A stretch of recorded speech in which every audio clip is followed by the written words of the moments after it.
मनसेचा शिवाजी पार्कवरील मेळाव्यात राज ठाकरेंनी लॉन्च केलेल्या महाराष्ट्र नेक्स्ट वेबसाईटला लोकांनी चांगला प्रतिसाद दिलाय। 4 दिवसात 2.5 लाख लोकांनी वेबसाईटला भेट दिली, तर 7,000हून अधिक लोकांनी आपल्या सूचना आणि कल्पना नोंदवलेल्या आहेत।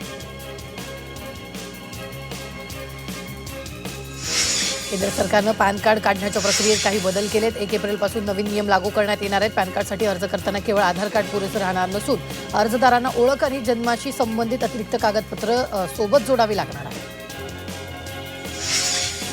मागील 50 वर्षात सिडकोनं विविध आर्थिक घटकांसाठी सुमारे 1.5 लाख घरं बांधली, त्यापैकी अनेक घर विक्री विना पडून आहे। शिल्लक जुनी घरं विकण्यासाठी सिडकोनं पंतप्रधान आवास योजनेअंतर्गत 67,000 घरांची कामं हाती घेतली, त्यापैकी हजारो घरांचं वाटप केलं।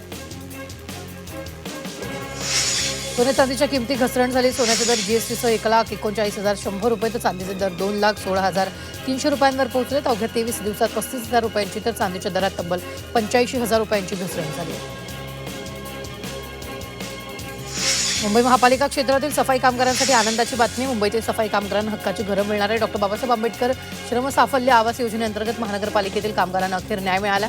विधानसभा उपाध्यक्ष अण्णा बनसोडेंनी मुख्यमंत्र्यांची आज या अनुषंगानं भेट घेतली आहे।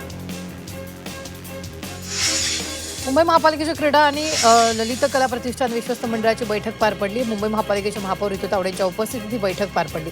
या बैठकीला महापौर ऋतू तावडेंसह महापालिकेच्या विरोधी पक्षनेत्या किशोरी पेडणेकर, आयुक्त भूषण गगराणींसह महापालिकेतील अनेक महत्त्वाचे अधिकारी उपस्थित होते। चेंबूरमधील अमरमहल उड्डाणपुलाखाली सिग्नल स्कूल उभारण्यात आली। शहरातल्या पहिल्या सिग्नल स्कूलचं उद्घाटन मुंबईच्या महापौर ऋतू तावडेंच्या हस्ते पार पडलं। वाहतूक सिग्नलजवळ राहणाऱ्या मुलांना शिक्षण देण्यासाठी या उपक्रमाची सुरुवात करण्यात आली। मुंबईमधील एसएनडीटी महिला विद्यापीठानं ऐतिहासिक कामगिरीची नोंद केली आहे। 39व्या राष्ट्रीय युवक महोत्सव स्पर्धेत लोकनृत्य स्पर्धेत सुवर्णपदक पटकावलंय। चेन्नईतील सत्यभामा विद्यापीठात या स्पर्धेचं आयोजन केलं होतं। यामुळे स्पर्धेत मिळवलेल्या यशाबद्दल एसएनडीटी विद्यापीठावर सर्व स्तरातून अभिनंदनाचा वर्षाव होतो। बोरिवलीत एका कंपनीविरोधात कामगारांनी तीव्र आंदोलन केले। मागील 2 ते 3 महिन्यांपासून पगार थकल्यानं कामगारांनी रस्त्यावर उतरून आवाज उठवला।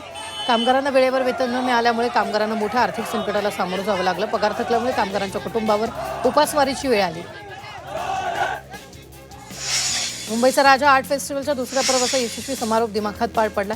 लालबाग सार्वजनिक उत्सव मंडळ आणि गणेश गल्लीनं या फेस्टिवलचं आयोजन केलं होतं। यंदाच्या कला प्रदर्शनामध्ये 92 कलाकारांनी सहभाग नोंदवला होता आणि या सोहळ्याला मंत्री आशिष शेलार यांनी उपस्थिती लावली। तसंच या सोहळ्यात नवनिर्वाचित नगरसेवक आणि उत्सव मंडळाचे अध्यक्ष किरण तावडेंचा सत्कार करण्यात आला। जगप्रसिद्ध पॉप गायिका शकीराची एप्रिलमध्ये होणारी फीडिंग इंडिया कॉन्सर्ट सध्या पुढे ढकलण्यात आली। आयोजकांनी सोशल मीडियावर याची माहिती दिली आहे। इराण इस्रायल युद्धाची परिस्थिती लक्षात घेऊन हा निर्णय घेण्यात आला। कॉन्सर्टच्या नवीन तारखा अद्याप जाहीर करण्यात आलेल्या नाही। मुंबईत वाढत्या उकाडामुळे प्रवाशांचा एसी लोकलकडे कल वाढताना दिसतोय। मेपर्यंत सरासरी 30 ते 40% प्रवाशांच्या गर्दीत वाढ होण्याची शक्यता आहे। तसंच वाढती गर्दी लक्षात घेता एसी लोकलच्या फेऱ्या वाढवल्या जाणार आहेत। मध्य रेल्वे 15 रुपयाच्या लोकल गाड्यांची सेवा वाढवण्याची तयारी सुरू केलेली। यासाठी सीएसएमटी ते कल्याण, कसारा आणि खोपोली या मार्गावरील 50हून अधिक फलाटांची लांबी वाढवण्याचं काम हाती घेण्यात आलं। प्रभादेवी ओव्हरब्रिजच्या पुनर्बांधणीच्या कामाला वेग आलाय। पुलाच्या पश्चिम रेल्वे हद्दीतील पाडकामाचा टप्पा पूर्ण झालाय। रेल्वेने शनिवारी मध्यरात्री घेतलेल्या ब्लॉक दरम्यान 27,000 किलो वजनाचे 2 गर्डर लॉन्च केले।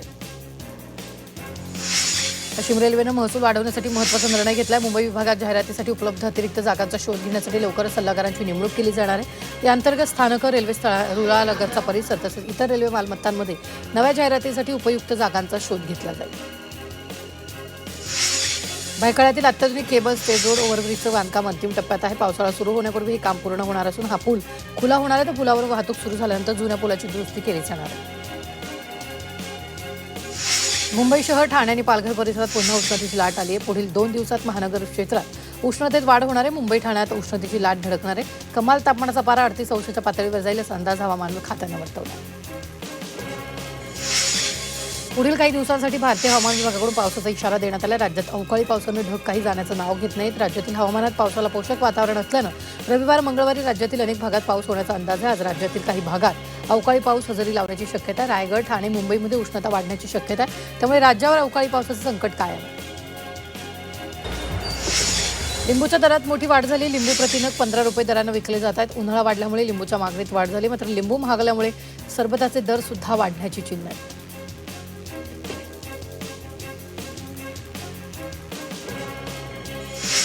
मुंबईत गिरणी कामगारांसाठी उपलब्ध असलेल्या जागेवर फक्त 2,708 घरं बांधता येणार आहेत।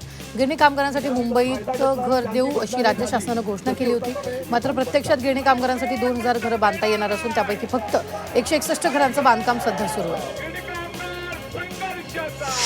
बेस्ट उपक्रमाच्या सेवेतून निवृत्त झालेल्या कर्मचाऱ्यांची ग्रॅज्युइटी आणि अंतिम देयकांची प्रलंबित रक्कम 1,352 कोटी रुपयांच्या घरात पोहोचली। निवृत्त कर्मचाऱ्यांची देणी चुकती करण्यासाठी पुरेसे पैसे नसल्यानं बेस्टनं मुंबई महापालिकेकडे अतिरिक्त अनुदानाची मागणी केली आहे।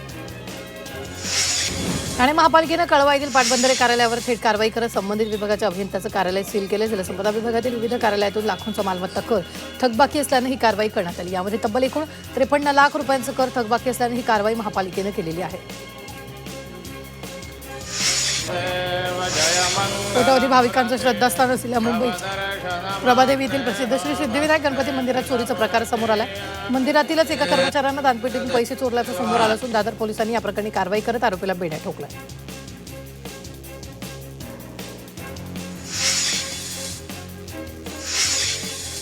शिवसेना उद्धव बाळासाहेब ठाकरे पक्षाचे पक्षप्रमुख आमदार उद्धव ठाकरे यांच्यासह निवृत्त होणाऱ्या 9 आमदारांना विधान परिषदेत निरोप देता येणार आहे। येत्या 13 मे रोजी या 9 आमदारांचा विधान परिषदेतील कार्यकाळ संपतो। या 9 आमदारांचा कार्यकाळ येत्या मे महिन्यात संपत असल्यानं त्याचं शेवटचं अधिवेशन, त्यामुळे अधिवेशन काळात उद्या त्यांना निरोप देण्यात येणार आहे।